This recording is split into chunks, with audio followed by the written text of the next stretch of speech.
সাধারণ ছাত্র জনতা রাজপথে নেমে এসেছিল দেখেই খুনি হাসিনা অস্তিত্বের সংকটে পড়েছিল এবং দেশ ছেড়ে পালিয়েছে।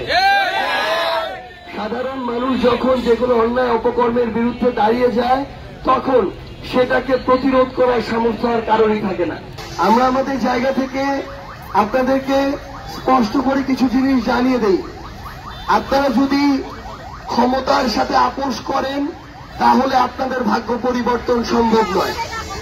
আপনারা শুধুমাত্র আপোষ করবেন তার সাথে যে এই এলাকার এবং জনগণের কথা চিন্তা করেন। আপনারা যদি কোন একটা দল মার্কা পথ দেখে মনে করেন যে এই মানুষটা তো ক্ষমতাবান, এর যত অপরাধ অপকর্মই করুক না কেন এর বিরুদ্ধে কিছু বললে আমাদের সমস্যা হতে পারে, তাহলে এই এলাকার অগ্রগতি সম্ভব নয়।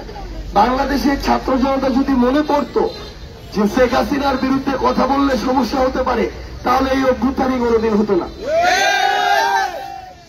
আপনাদেরকে আমরা আহ্বান জানাই, একদম সেন্টার পয়েন্টের একটা বিভাগীয় সংযোগ সড়ক বা এমন একটা হাইওয়ের সংলগ্ন একটা উপজেলার এই যে বেহাল দশা, এটা আসলে আমাদের উত্তরবঙ্গের দশার একটা দৃশ্যমান একটা চিত্র।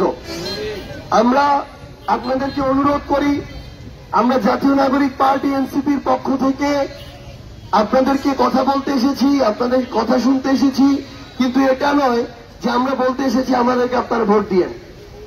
বরং আমরা আপনাদেরকে এটা বলতে চাই যে আপনাদের এই গোবিন্দগঞ্জ নিয়ে যারা কাজ করবে, যারা ভালো মানুষ হিসেবে যাদের ওই গ্রহণযোগ্যতা আছে, যাদের ওই ব্যক্তিত্ব আছে, যারা চাঁদাবাজি করে না, সিন্ডিকেট চালায় না, ক্ষমতার অপব্যবহার করে না, সেই মানুষটা যেই দলেরই হোক না কেন আপনারা আপনাদের জায়গা থেকে তাকেই আপনাদের নেতা নির্বাচিত করুন। আগামীর বাংলাদেশে এই অভ্যুত্থান পরবর্তী সময়ে আমরা মার্কা দল এসবের দালালি দাসত্ব আর প্রত্যাশা করি না।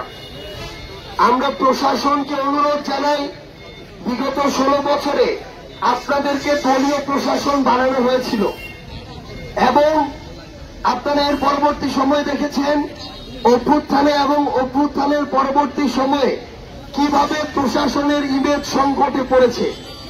আপনারা দেখেছেন প্রশাসনের যে কর্মকর্তা কর্মচারীরা বিভিন্ন সময় অন্ধভাবে ক্ষমতার দালালি করেছে, পরবর্তীতে তারা তো মানুষের সামনে এসে লজ্জিত হয়েছে, এমনকি তাদের সন্তান এবং পরিবারের যারা ছিল তারাও ঠিক মতো তাদের জনসম্মুখে আসা, সমাজে আসার মতো অবস্থায় ছিল না। আপনাদের এই সাময়িক তোষামোদির যে চর্চা, আমরা মনে করি এটা আপনাদের প্রফেশনালিজমের সাথে যায় না, বরং আপনাদের যে শপথ সেই শপথকে সামনে রেখে আপনারা দেশকে সবার আগে গুরুত্ব দিয়ে আপনাদের কাজ করে যাবেন। ওয়ালটন আবারও মিলিনিয়ার অফারে ওয়ালটন ফ্রিজ কিনে আপনিও হয়ে যেতে পারেন মিলিয়নিয়ার। মিলিনিয়ার ছড়াছড়ি দেশ জুড়ে, এটা শুধু ওয়ালটনই পারে।